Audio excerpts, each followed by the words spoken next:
ایک بار کا ذکر ہے کہ حضرت غوث اعظم رحمۃ اللہ تعالی علیہ ایک دریا کی طرف تشریف لے گئے۔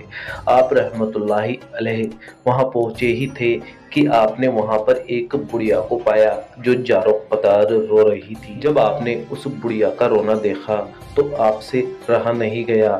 اتنے میں ہی آپ کے ایک مرید نے آپ رحمۃ اللہ تعالی علیہ کی بارگاہ میں عرض کی، یا مرشدین، اس ضعیفہ کا ایک نوجوان بیٹا تھا اور وہ اس سے بڑی محبت رکھتی تھی کیونکہ وہ اکلوتا بھی تھا اور اس کی جگر کا ٹکڑا بھی۔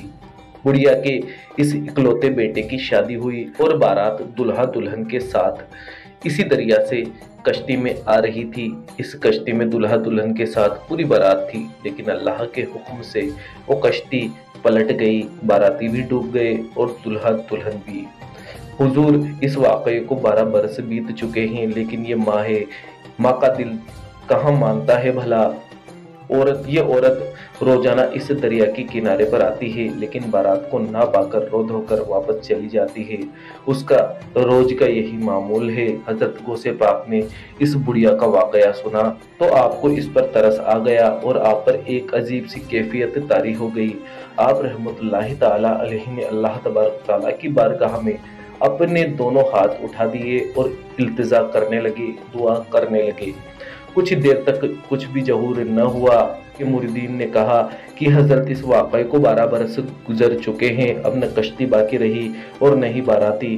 اب تک تو ان کا گوشت بھی سڑ گل چکا ہوگا، مچھلیاں کھا چکی ہوگی، ان کے جسموں کا نام و نشان بھی نہ بچا ہوگا۔ بات چیت چل ہی رہی تھی، تبھی کیا دیکھتے ہیں گیپ سے آواز آئی، اے عبد القادر، سب کے جسموں کو مچھلیاں کھا چکی تھی اور ان کے ریزے رزق کو اکٹھا کر کے جسم میں تبدیل کیا جا چکا ہے، ان کی آمد کا وقت ہے۔ ابھی بات پوری بھی نہ ہوئی تھی، تبھی سب کیا دیکھتے ہیں کہ کشتی باراتیوں سمیت، دلہا دلہن سمیت کنارے پر آ پہنچی۔ سبحان اللہ، ماشاء اللہ۔ تمام باراتی حضرت غوث پاک رضی اللہ تعالی عنہ سے دعائیں لے کر اپنے اپنے گھروں کو جا پہنچے۔ دلہا دلہن نے بھی آپ کا شکر ادا کیا اور اس ضعیفہ کے تو خوشی کا ٹھکانہ نہ رہا۔